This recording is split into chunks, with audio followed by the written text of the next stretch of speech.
atau mengungkit masa yang lalu, tidak. Tapi Rasulullah memberikan jalan, tinggalkan mereka di tempat tidur. Kalau tetap juga masih emosi, Nabi menyuruh diam. Idza ghadiba ahadukum falyaskut. Apabila seorang dari kamu marah, hendaklah diam. Jadi bukannya diumbar, bukan malah diungkit semua masa-masa yang lalu, tidak boleh. Tapi justru dia diam. Itu yang terbaik, dan dia berdoa kepada Allah Subhanahu wa taala agar menyelesaikan apa yang terjadi dalam rumah tangganya. Selanjutnya yang keenam. Yang keenam, kewajiban seorang suami yaitu mengajarkan ilmu agama,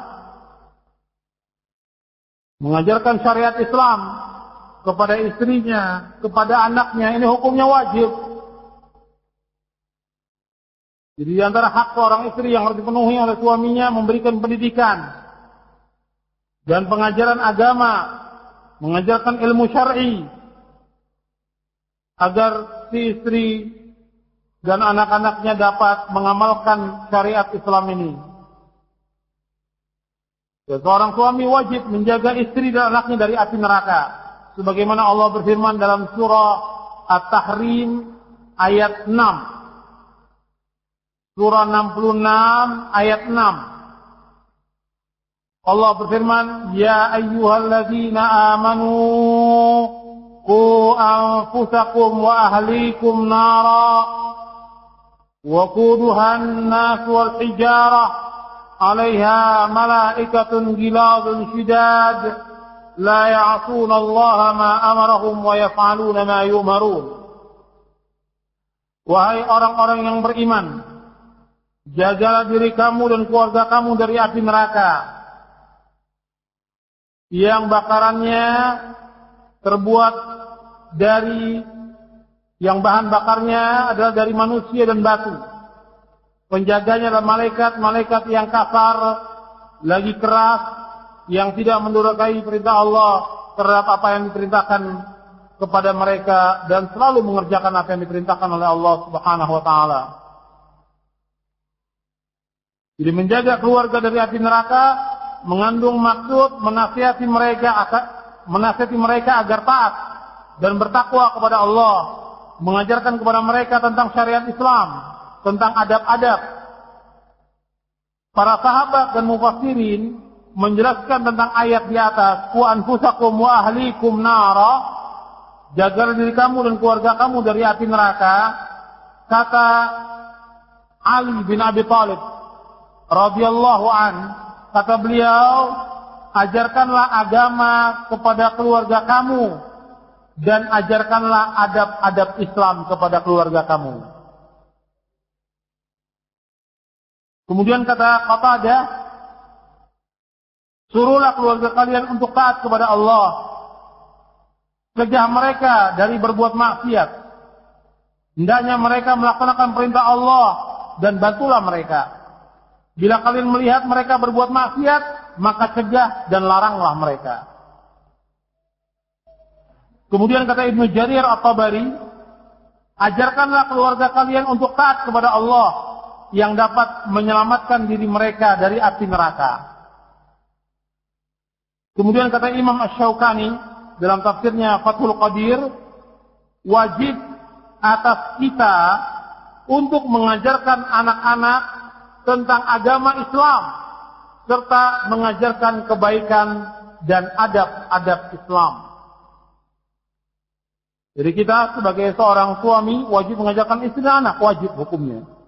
Dari mulai masalah tauhid, mentauhidkan Allah, bagaimana mereka beribadah kepada Allah, menjauhkan syirik, jalan-jalan yang membawa kepada kesyirikan, itu harus dijelaskan kepada mereka. Kemudian mengajarkan tentang salat, bagaimana salat sesuai dengan contoh Nabi. Kemudian mengajarkan juga tentang puasa, mengajarkan kepada mereka tentang adab-adab Islam. Ini wajib. Jadi seorang suami, dia wajib menjaga dirinya dan keluarganya dari api neraka.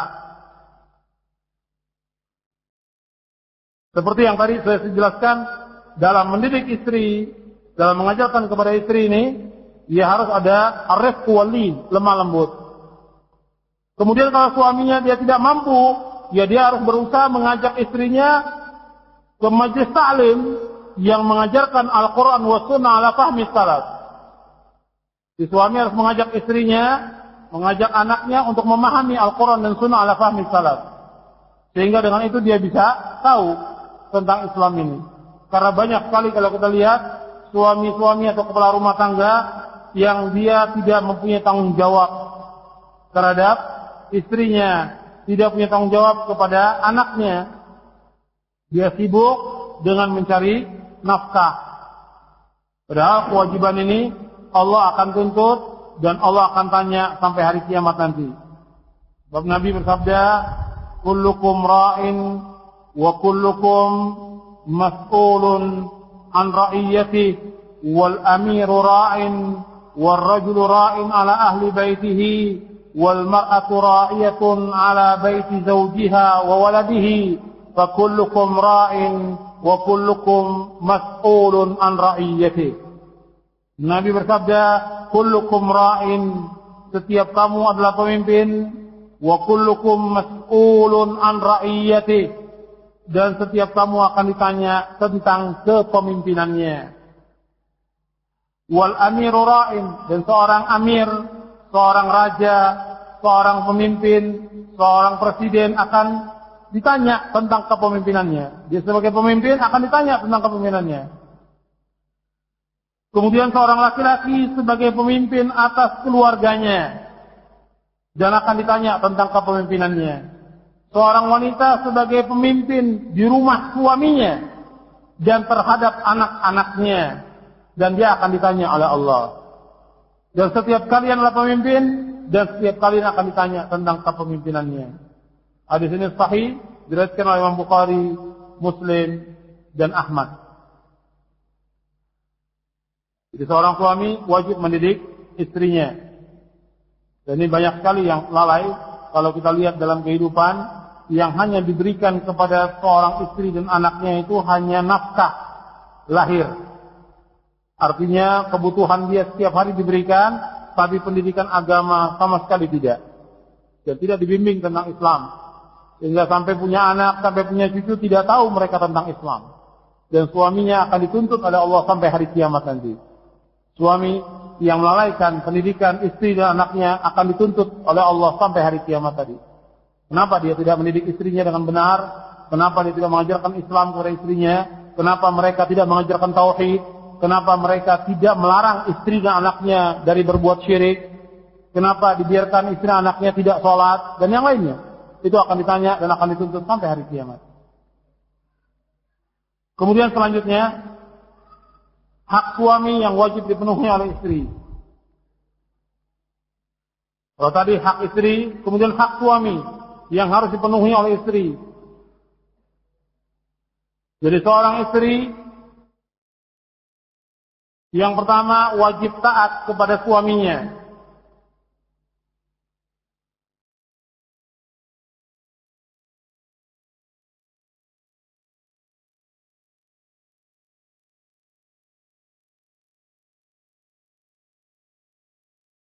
Jadi seorang istri wajib taat kepada suaminya. Nabi SAW menjelaskan tentang besarnya hak seorang suami. Sampai Rasul mengatakan, "Lau kuntu amiran ahadan ayasjuda li ahadin la amartul mar'ata an tasjuda li zawjiha." Kalau seandainya boleh aku menyuruh seorang sujud kepada seseorang, aku akan suruh seorang wanita sujud kepada suaminya. Kalau boleh. Tapi tidak boleh. Seorang sujud kepada suami tidak boleh. Nabi menyebutkan, kalau boleh seorang sujud kepada seorang, aku akan suruh seorang istri sujud kepada suaminya. Ini menunjukkan tentang besarnya hak suami yang wajib dipenuhi oleh istrinya. Hadis ini sahih, diriwayatkan oleh Imam Tirmizi, Ibnu Hibban dalam Mawarid Zam'an dan Baihaqi. Kemudian tentang ketaatan seorang istri kepada suaminya, ini merupakan ciri dari wanita yang terbaik dan juga akan memasukkan si istri ke surga. Istri yang taat kepada suaminya, maka dia akan masuk surga. Nabi bersabda, "Idza shallatil mar'atu khamsaha wa shamat syahraha wa hassanat farjaha wa ata'at ba'laha dakhalat min ayyi abwabil jannati sya'at." Akhrajahu Ibnu Hibban.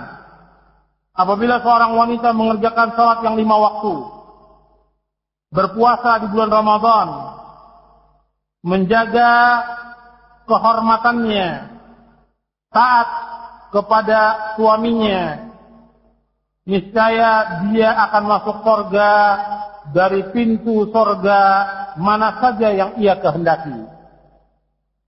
Hadis ini diriwayatkan oleh Imam Ibnu Hibban dalam Mawaridul Dhama'an dan termaktub dalam Sahih Mawaridul Dhama'an. Jadi apabila seorang suami taat, seorang istri, maksud saya seorang istri taat kepada suaminya, maka si istri akan dimasukkan oleh Allah ke dalam jannah. Dan taat yang dimaksud dalam hal-hal yang baik. Jadi kalau suami menyuruh si istri untuk berbuat sesuatu atau mengambil sesuatu, kewajiban si istri untuk taat. Sami'na wa ata'na. Sebagaimana dalam hadis yang lain, seorang istri yang datang mengadukan tentang hal suaminya, maka Nabi mengatakan, "Fanduri aina anti minhu fa innama huwa jannatuki wa naruki." Kata Nabi, perhatikanlah bagaimana hubungan engkau dengan suami kamu, karena suami kamu adalah surga kamu dan neraka kamu. Kalau kamu taat, kamu masuk surga. Kalau kamu durhaka, kamu akan masuk neraka. Hadis ini diriwayatkan oleh Imam Hakim, Baihaqi, dan Imam Hakim mengatakan sahihul isnad wa wafaqahu Az-Zahabi. Begitu juga yang berkaitan tentang masalah hubungan suami istri. Tidak boleh sekali-kali seorang istri menolak ajakan suaminya. Kalau suami mengajak untuk bercampur, maka si istri wajib taat. Kalau dia menolak, maka akan dilaknat oleh Allah dan dilaknat oleh malaikat. Kata Nabi, "Idza da'a ar-rajulu imra'atahu ila firashihi fa'abat an taji'a la'anatha al-malaikatu hatta tusbiha." Akhrajahu al-Bukhari wa Muslim. Apabila seorang suami memanggil istrinya ke tempat tidur untuk bercampur, untuk jima, untuk berhubungan suami istri, dan si istri menolak sehingga membuat suaminya marah, maka si istri akan dilaknat oleh malaikat sampai pagi.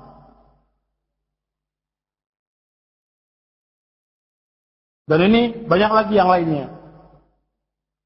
Tentang riwayat-riwayat seperti ini ada beberapa riwayat. Kemudian dalam riwayat yang lain, apabila seorang istri tidur meninggalkan suaminya dan suaminya marah, maka akan dilaknat oleh malaikat sampai dia kembali kepada suaminya. Hadis ini diriwayatkan oleh Imam Bukhari dan Muslim. Kemudian yang kedua, yang wajib diperhatikan oleh si istri dari hak suami, yaitu si istri harus banyak bersyukur dan tidak boleh dia menuntut. Istri itu harus banyak bersyukur.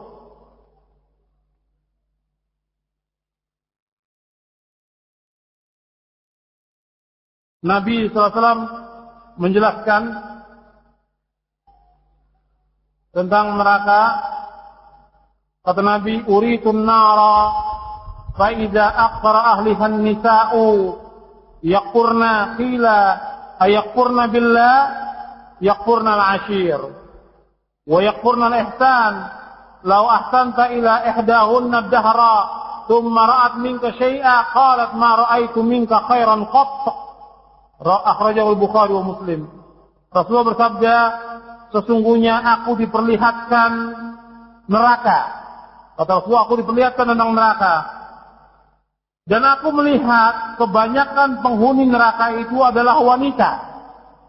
Kebanyakan penghuni neraka adalah wanita. Kemudian ditanya, "Kenapa mereka kufur?" Ditanya lagi, "Apakah kufur kepada Allah?" Nabi menjawab, "Tidak. tidak kufur kepada Allah. Mereka kufur kepada suaminya dan mereka kufur kepada kebaikan. Seandainya seorang suami berbuat kebaikan kepada istrinya selama setahun, kemudian istrinya melihat sesuatu yang jelek pada diri suaminya, maka si istri mengatakan, aku tidak pernah melihat kebaikan pada dirimu. Ini deh, satu tabiat yang ada pada wanita ini. Nabi sudah jelaskan. Jadi umpamanya seorang suami banyak berbuat kebaikan kepada istrinya, memberikan nafkah yang cukup kepada istrinya, berbulan-bulan atau sampai setahun umpamanya. Tiba-tiba si suami jatuh bangkrut atau pailit, tidak bisa memberikan nafkah yang biasanya diberikan, atau dia berbuat sesuatu yang jelek yang si istri tidak suka, maka si istri mengatakan bahwa kamu belum pernah berbuat baik pada saya. Belum pernah. Padahal sudah jelas pernah. Berbulan-bulan dia berbuat kebaikan. Tapi istri mengatakan, kamu belum pernah berbuat kebaikan kepada saya. Ini kufurnya seorang istri kepada suami. Makanya kebalikannya, hak suami yang wajib dipenuhi oleh istrinya, si istri wajib. Jadi hak suami yang wajib dipenuhi oleh istrinya, si istri wajib bersyukur dan tidak boleh banyak menuntut. Mensyukuri. Dan dia merasa puas, merasa cukup dengan apa yang diberikan oleh suaminya.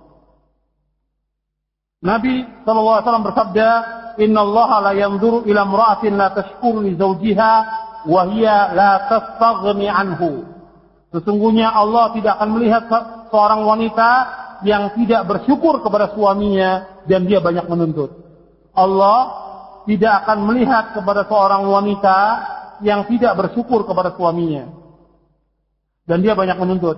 Hadis ini diriwayatkan oleh Imam Nasa'i dalam Isyratun Nisa dan Hakim, dan dikatakan hadis ini sahihul isnad. Kemudian yang ketiga, si istri wajib berbuat baik kepada suaminya.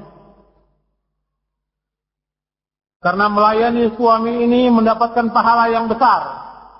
Itu perhatikan, si istri wajib berbuat baik kepada suaminya, melayani suaminya, baik dalam masalah bercampur maupun dalam masalah yang lainnya, masalah makan, masalah minum dan yang lainnya, maka si istri wajib berbuat baik. Dia harus berusaha untuk melayani suaminya yang terbaik. Dan setiap yang dilayani itu akan mendapatkan ganjaran. Sebagaimana seorang suami, dia bersetubuh dengan istrinya, maka si suami mendapatkan ganjaran. Sedekah. Kata Rasulullah, seorang suami yang mencampuri istrinya adalah sedekah, kata Rasulullah. Sahabat bertanya, ya Rasulullah, kenapa dikatakan mendapatkan sedekah dan ganjaran? Kata Nabi, kalau seandainya dia diletakkan di tempat yang haram, apakah dia berdosa? Kata sahabat, berdosa. Begitu juga kalau ditempatkan di tempat yang halal, maka dia mendapatkan ganjaran. Ya, seorang suami yang bersetubuh dengan istrinya mendapatkan ganjaran dari Allah SWT. Seorang suami yang mencampuri istrinya mendapatkan ganjaran. Begitu juga seorang istri yang melayani suaminya mendapatkan ganjaran dari Allah Subhanahu wa taala. Maka si istri wajib berbuat baik kepada suaminya. Baik tentang masalah pelayanan yang tadi, tentang masalah bercampur maupun yang lainnya. Kemudian yang perlu perhatikan lagi, si istri tidak boleh menceritakan tentang kekurangan suaminya. Kenapa disebutkan cuma istri, suami tidak? Karena umumnya yang banyak menceritakan tentang kejelekan itu istri, secara umum. Tapi ada juga suami-suami yang menceritakan kejelekan istrinya, dan hukumnya haram, tidak boleh. Dia harus menutup apa yang terjadi dalam rumah tangganya. Kekurangan, aib, dan yang lain yang terjadi dalam rumah tangga, suami istri harus menutupi aib tersebut. Dan dia berdoa kepada Allah agar Allah memberikan jalan yang terbaik untuk menyelesaikannya. Jadi bukan diceritakan pada orang lain. Tidak boleh. Sampai masalah persetubuhan pun tidak boleh diceritakan pada orang lain. Ini aib. Kalau diceritakan, ini merupakan, kata Nabi, seperti syaitan yang bersetubuh dengan syaitanah di tengah jalan. Jadi setan laki-laki yang bertemu dengan setan perempuan di tengah jalan, yang ditonton oleh orang banyak. Tidak boleh diceritakan kepada siapa saja. Jadi apa yang terjadi dalam rumah tangga, maka dia tutupi. Dan dia berdoa kepada Allah SWT agar Allah memberikan jalan keluar yang terbaik. Kalau ada orang bertanya, bagaimana kalau seandainya ada muskilah yang besar, masalah yang besar yang harus segera diselesaikan, boleh dicari orang yang bisa dipercaya, dan dua-duanya harus hadir di tempat itu. Jangan sepihak, karena sepihak kadang-kadang tidak selesai urusan itu. Si istri punya cerita lain, suami juga punya cerita lain. Jadi selesaikan dengan cara yang baik. Bahkan Allah mengajarkan dalam Al-Quran, disuruh dari pihak istri ada seorang hakim, dari pihak suami ada seorang hakim. Dalam surah An-Nisa, lanjutan dari ayat yang tadi, di ayat 35. Yang tadi kita bahas ayat 34, di ayat 35-nya. Ini hak seorang suami yang wajib dipenuhi oleh istrinya.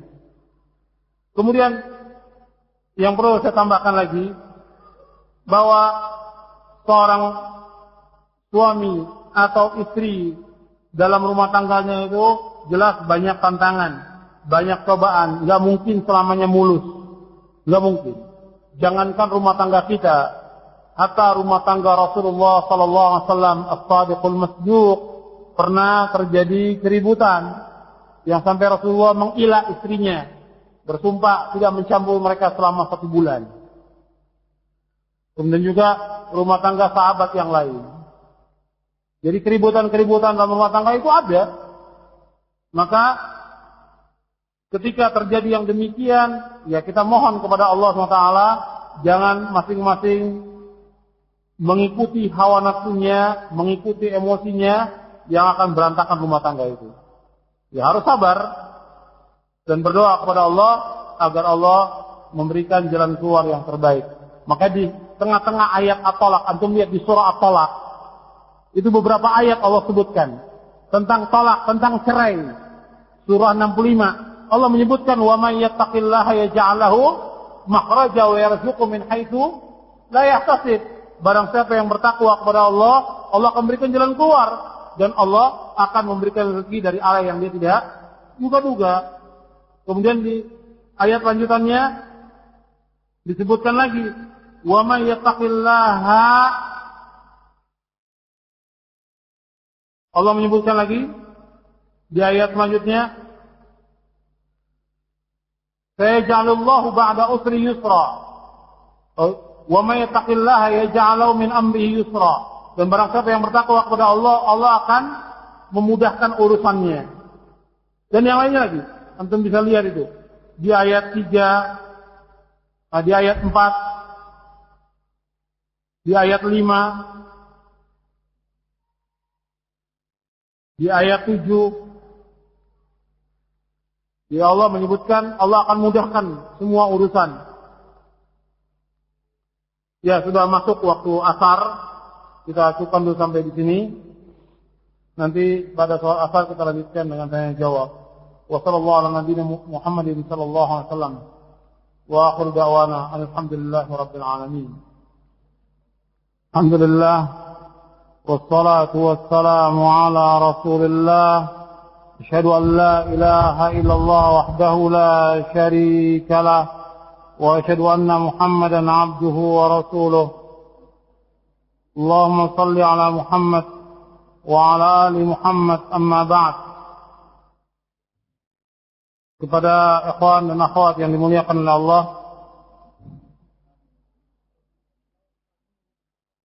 tadi sudah saya jelaskan tentang masalah rumah tangga, tentang hak dan kewajiban suami istri. Kemudian saya sebutkan juga tentang ciri-ciri dari wanita yang salihah. Di antaranya yang taat kepada suaminya, yang banyak bersyukur, yang menyenangkan suami apabila suaminya melihat, yang tidak banyak menuntut, dan banyak berbuat baik kepada suaminya, yang menjaga dirinya di saat suaminya ada atau tidak ada. Kemudian saya tambahkan lagi, di antara lagi yang disebutkan oleh Rasulullah sallallahu alaihi wasallam, di antara ciri wanita ahlul jannah, Rasulullah bersabda, ala unabbiukum binisaikum min ahlul jannah. maukah aku kabarkan kepada kalian tentang ciri-ciri dari wanita ahli surga? Kata sahabat, mau ya Rasulullah. Maka Rasulullah menjawab, al-wadud, wanita yang penyayang, sayang kepada suaminya, sayang kepada anaknya. Kemudian yang kedua, al-walud, wanita yang banyak anaknya. Yang ketiga, al-a'ud, yaitu wanita yang banyak kembali kepada suaminya.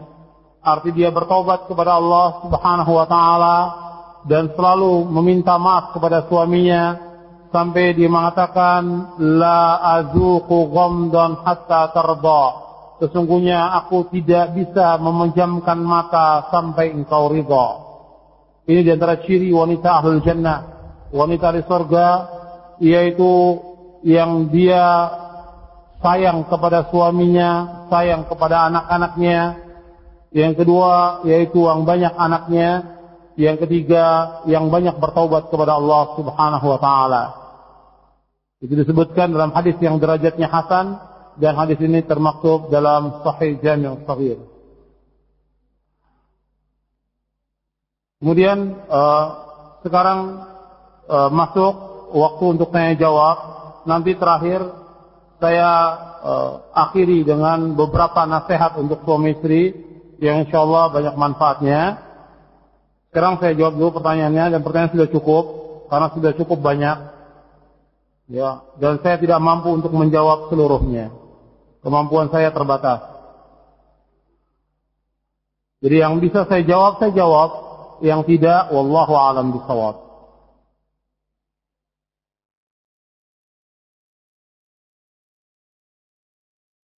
Bagaimana jalan keluar yang terbaik jika hubungan suami istri sudah tidak harmonis lagi? Yang perlu dicari apa sebabnya, apa penyebabnya yang membuat tidak harmonis. Apa berkaitan dengan masalah harta, berkaitan dengan masalah anak, berkaitan dengan masalah pelayanan, berkaitan dengan masalah sikap, berkaitan dengan masalah akhlak, atau yang lainnya. Cari dulu apa masalahnya. Kalau sudah dicari, kemudian diselesaikan bersama. Apa masalahnya, yang menjadi penyebab itu apa? Atau bisa juga yang kedua, faktor luar. Artinya ada orang-orang yang memang sengaja berusaha untuk memisahkan suami istri. Bisa juga faktor luar itu orang-orang yang hasad, tidak senang terhadap kebahagiaan rumah tangga seseorang, atau orang-orang yang iri. Atau bisa juga adanya tukang sihir, nafasati fil uqad. Karena dalam Al-Quran bahwa tukang sihir itu berusaha untuk menceraikan suami istri. Dan iblis merasa sukses kalau bisa menceraikan suami istri. Iblis setiap hari mengirimkan pasukannya. Iblis punya istana di tengah lautan. Setiap hari dia mengirimkan pasukannya untuk menggoda anak Adam ini. Kalau di antara mereka ada yang melapor bahwa dia memisahkan suami istri, maka orang itu adalah si setan itu adalah sukses dia. Bisa menceraikan suami istri. Nah itu kita harus lihat apa penyebabnya. Kalau memang sudah tidak bisa lagi didamaikan, ya cerai. Secara hukum syariat Islam boleh. Cuma yang perlu diingat kepada si istri, dia tidak boleh meminta cerai dalam Islam kalau tidak ada sebab-sebab syar'i. Sebab Nabi SAW bersabda, ayyuma mra'atin sa'alat zawjaha talaqa min ghairi ma ba'sin faharamun 'alaiha raihatul jannah. Kata Nabi, siapa saja wanita yang minta cerai dari suaminya, maka dia tidak akan mencium bau surga. Jadi siapa saja wanita yang minta cerai tanpa alasan, maka dia tidak akan mencium bau surga. Jadi harus dilihat apa permasalahannya, kemudian dia berusaha minta kepada Allah agar diselesaikan. Kalau memang sudah tidak bisa lagi, dicerai. Secara hukum syar'i boleh cerai itu. Dan ada sahabat juga yang cerai dengan istrinya. Artinya secara hukum syar'i boleh.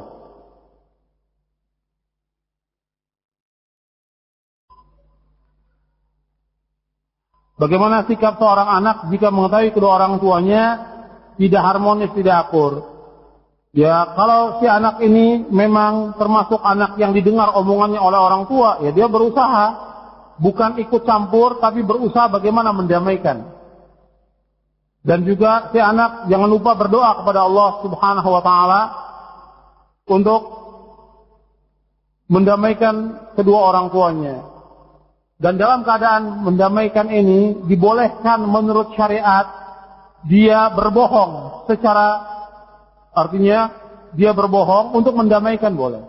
Jadi umpamanya ada suami istri yang ribut, yang melapor kepada kita jelaskan kepada si suaminya bahwa istri kamu cinta kepada kamu dan dia tidak pernah ngomong yang jelek kepada kamu. Dan katakan kepada istrinya seperti itu juga. Katakan kepada suami seperti itu, katakan kepada istri juga demikian, supaya damai. Ini dalam hal ini termasuk dibolehkan menurut syariat. Dusta yang dibolehkan untuk mendamaikan suami istri.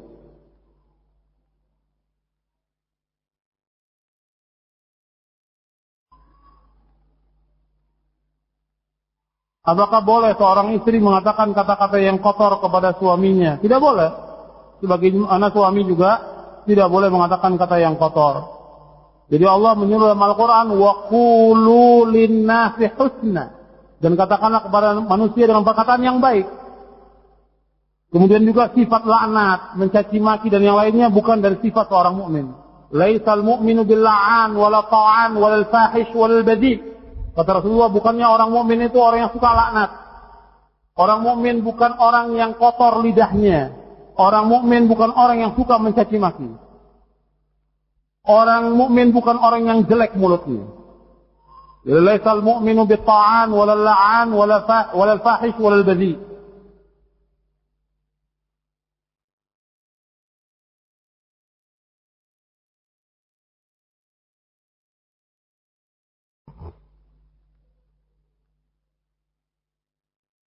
Apabila penghasilan suami kurang, lalu si istri melarang suaminya untuk memberikan nafkah kepada orang tuanya, apakah istrinya berdosa? Sekarang lihat daripada kekurangannya. Kalau memang betul-betul pas-pasan, tidak ada kelebihan sama sekali, ya yang wajib si suami memberikan kepada istri dan anaknya. Karena anak dari orang tua ini bukan hanya dia sendiri. Si orang tua punya anak, mungkin dia sebagai suaminya, mungkin juga ada anak yang lain. Anak-anak yang laki-laki wajib memberikan nafkah kepada orang tuanya. Wajib anak laki-laki itu memberikan nafkah kepada orang tuanya. Sedangkan si perempuan tidak wajib memberikan nafkah kepada suaminya maupun kepada orang tuanya. Tapi laki-laki wajib.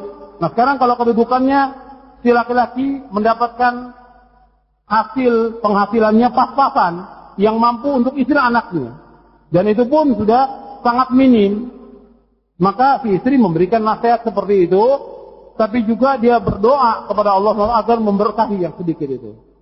Yang kedua, kalau seandainya suaminya masih lebih dan masih bisa memberikan kepada orang tuanya dengan tidak takalluf, tidak membebankan diri, hutang pada orang tidak, tapi dari hasil keringatnya sendiri, dan itu masih ada kelebihan, bahkan si istri harus menganjurkan kepada si suami untuk berbakti kepada orang tuanya dan memberikan nafkah kepada orang tuanya. Karena apa? Karena dengan si anak, si suami ini memberikan nafkah kepada orang tuanya, menghubungkan silaturahmi kepada orang tuanya, Allah akan memberikan rezeki yang banyak kepada si anak ini.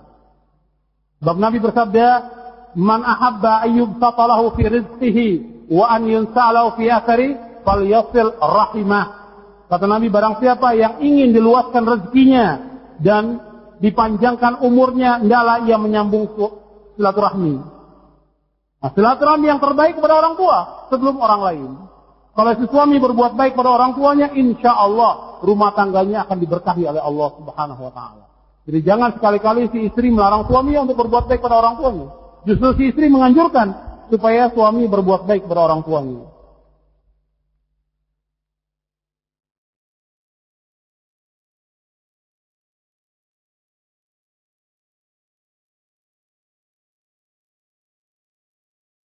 Apa hukumnya bila setelah rumah tangga masih membantu menafkahi orang tua? Kalau memang dia mampu dan ada kelebihan, boleh dia membantu orang tuanya. Cuma ingat, kalau seorang istri ketika dia akan memberikan sesuatu kepada orang tuanya tetap harus izin kepada suaminya. Seorang istri memberikan nafkah atau membelanjakan atau infak tetap harus izin kepada suaminya. Ini perintah dari Rasulullah sallallahu alaihi wasallam.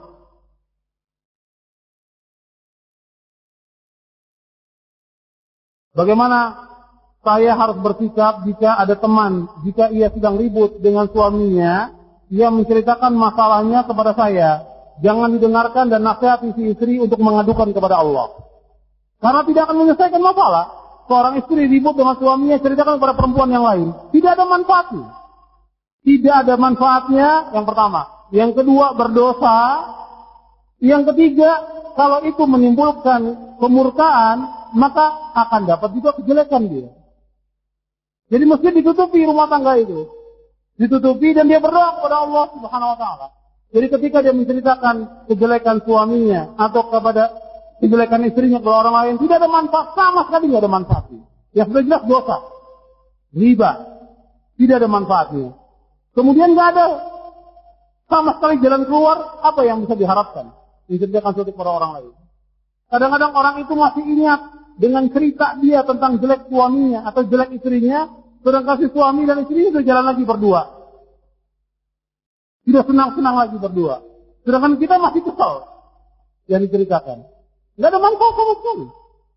Mestinya si teman ini menganjurkan kepada si istri untuk diam dan berdoa kepada Allah. Kalau memang kita tahu kejadian seperti itu, kita juga membantu mendoakan. Mudah-mudahan Allah menyelesaikan. Jadi seperti itu, bukan menambah beban atau yang lainnya. Kalau memang terjadi keributan yang sangat berat, rumit muskilahnya, dan kita diminta, sedangkan kita mampu, ya kita bantu menyelesaikan. Tapi untuk menceritakan sekedar cerita karena umpamanya sumpah, karena kesel cerita kepada orang lain, tidak ada manfaatnya. Jadi itu harus dipikirkan. Dia justru harus bersabar terhadap apa yang terjadi.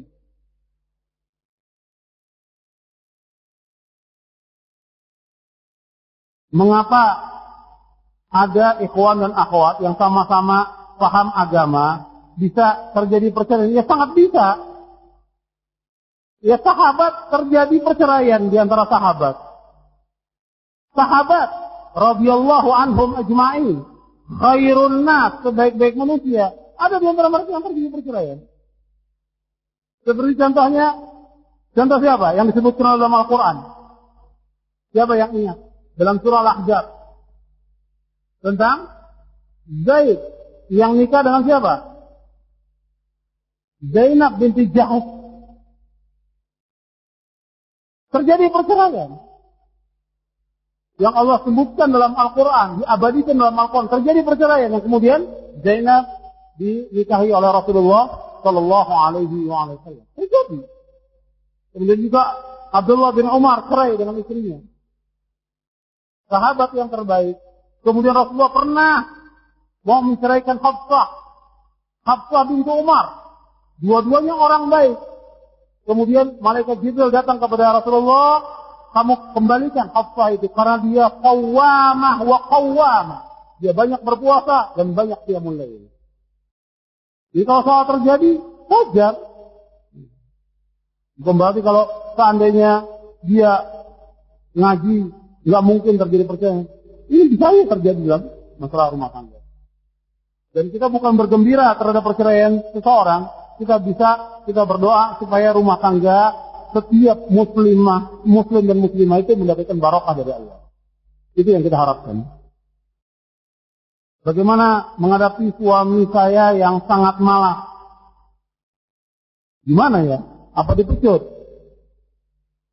Ya diingatkan saja kepada si suami dia untuk bekerja, untuk mencari nafkah, kemudian juga untuk rajin menuntut ilmu dan rajin juga untuk melaksanakan ibadah kepada Allah Subhanahu wa taala. Dan juga si istri seperti yang tadi saya sebutkan, jangan lupa untuk berdoa. Di samping dia menganjurkan kepada suami. Bagaimana kalau seorang suami tidak bisa memberikan keturunan? Bukan suami, bukan karena suami. Ini takdir Allah. Dari mana dia tahu bahwa suaminya tidak memberikan keturunan? Karena yang memberikan keturunan adalah Allah Subhanahu wa taala. Dan Allah menyebutkan dalam Al-Qur'an, dalam buku ini saya sebutkan ada di antara yang diberikan oleh Allah keturunan laki-laki dan perempuan, ada juga yang tidak. Allah sebutkan di dalam Al-Qur'an, jadi antum bisa baca, yahabu liman yasha'u dzukura wa yahabu liman yasha'u inatha. Dalam surah apa? Di dalam surah Asy-Syura ayat 49, ayat 50. Antum lihat di halaman 71 itu. Allah berfirman, lillahi mulku samawati wal ardi yakhluqu ma yasha' yahabu liman yasha'u inatha wa yahabu liman yasha'u dzukura aw yuzawwijuhum dzukrana wa inatha wa yaj'alu man yasha'u aqima innahu 'alimun qadir. Kepunyaan Allah lah kerajaan langit dan bumi. Dia menciptakan apa yang Dia kehendaki. Dia memberikan anak-anak perempuan kepada siapa yang Dia kehendaki. Dan Dia memberikan anak-anak laki-laki kepada siapa yang Dia kehendaki. Atau Dia menganugerahkan kedua jenis laki-laki dan perempuan kepada siapa yang Dia kehendaki. Dan Allah menjadikan mandul siapa yang Dia kehendaki. Sesungguhnya Dia mengetahui lagi Maha Kuasa. Allah menyebutkan 4 dalam ayat ini. Yang pertama, ada suami istri yang Allah berikan keturunan laki-laki semuanya. Semuanya laki-laki, tidak ada perempuan. Yang kedua, ada Allah memberikan keturunan semuanya perempuan, tidak ada laki-laki. Semua anaknya perempuan. Yang ketiga, Allah memberikan ada yang punya anak laki-laki dan perempuan. Yang keempat, ada yang Allah jadikan mandul. 4 Allah sebutkan dalam ayat ini. Nah, kepada orang yang belum dikaruniai oleh Allah anak, belum dikaruniai, maka dia terus bersabar dan berdoa kepada Allah Subhanahu wa taala. Tidak ada satupun yang mustahil bagi Allah Subhanahu wa taala. Selama dia usaha dan dia berdoa, insya Allah Allah akan kabulkan. Kita lihat para nabi. Di antaranya Nabi Ibrahim, Nabi Zakaria. Sesudah tua baru Allah berikan anak. Sudah puluhan tahun menikah. Mungkin lebih dari 100 tahun. Karena umur pada waktu itu panjang sekali. Itu puluhan tahun tidak punya anak, berdoa, diberikan oleh Allah. Nabi Zakaria juga demikian. Diberikan oleh Allah anak. Jadi jangan putus asa dari rahmat Allah. Berdoa terus dan sabar. Agar Allah memberikan keturunan. Kalau ditakdirkan juga, dia tidak punya anak sampai dia sudah tua dan akan meninggal dunia, dia berdoa kepada Allah, karena doanya akan menjadi celengan nanti di surga. Karena doa itu mendapat ganjaran. Dan dia tidak tahu kenapa, apa hikmahnya Allah tidak memberikan anak kepada dia. Tapi dia harus sabar dan terus berdoa kepada Allah Subhanahu wa taala. Bahwa kadang-kadang ada juga yang orang minta terus anak, ketika diberikan anak ini jadi fitnah. Seperti yang disebutkan dalam surah Al-Kahfi. Sampai dibunuh oleh Nabi Khidir karena khawatir anaknya ini akan menyeret orang tuanya menjadi kafir. Dan anak ini disebutkan oleh Allah fitnah. Inna min azwajikum wa auladikum aduwwan lakum fahdharuhum. Sesungguhnya istri kamu dan anak kamu adalah musuh bagi kamu, maka hati-hatilah. Jadi ada di antara hikmah yang kita tidak tahu. Kita tidak tahu hikmah itu. Tapi tetap kita berdoa agar kita diberikan keturunan. Bagaimana hukumnya wanita yang sudah menikah, kemudian dia menuntut ilmu yang sifatnya kifayah dan mendapatkan izin dari suaminya. Dia tinggal dilihat sekarang menuntut yang ilmu yang wajib itu ilmu syar'i. Dengan keluarnya si wanita dari rumahnya, ini fitnah. Yang pertama. Yang kedua, dengan keluarnya dia duduk bersama laki-laki yang lain di tempat kuliah, ini sudah maksiat. Yang ketiga, ketika si wanita ini keluar dan mesti dia akan senyum dengan laki-laki, ini juga maksiat. Belum lagi yang lainnya. Maka si suami memerintahkan kepada istrinya agar istrinya untuk diam di rumah. Suami yang wajib mengajarkan agama. Ini untuk ilmu agama saja. Demikian. Apalagi yang sifatnya umum. Jadi kalau dia sudah berumah tangga, disuruh istrinya untuk diam di rumah sebagaimana Allah memerintahkan waqarna fi buyutikunna. Dan hendaklah mereka diam di rumah-rumah mereka. Bolehkah seorang istri membelanjakan sedekah uang yang dihasilkan oleh dia sendiri tanpa izin suaminya? Yang terbaik tetap dia minta izin kepada suaminya. Secara umum dia minta izin kepada suaminya. Bagaimana kalau seorang suami mengatakan kepada istrinya, kamu keluar dari rumah. Maksudnya mengusir, apakah talak itu jatuh? Tidak, tergantung niatnya. Bagaimana niatnya si suami? Kalau niatnya si suami menjatuhkan talak dengan kata-kata itu, jatuh talak itu. Kalau niatnya suami, dia mengusir istrinya, kamu keluar dari rumah ini. Tapi niatnya menjatuhkan talak, jatuh talak itu. Tapi kalau dia niatnya tidak mentalak, hanya mengusir saja, tidak jatuh. Apakah salah bila seorang istri marah pada suami karena suami sering pergi mengantar ipar kemana saja? Dengan ipar tidak boleh, bukan mahram ipar ini. Si istri marah boleh, tapi diingatkan dengan cara yang baik. Kata Nabi, alhamu al-mautu. Ipar itulah mati. Jadi kalau dia mengantarkan ipar, berduaan antara umpamanya si suami mengantarkan adik istrinya yang perempuan, ini ipar. Ini maut kata Rasulullah. Sebab kemungkinan besar akan terjadi perzinahan sangat mungkin. Sampai Nabi katakan alhamu al-maut, ipar itulah mati. Tapi kalau dia berzina, maka hukumannya rejam. Suaminya rejam hukumannya. Bagaimana supaya suami bisa adil kepada istri-istrinya? Ya, kalau suami istrinya 2, 3 atau 4,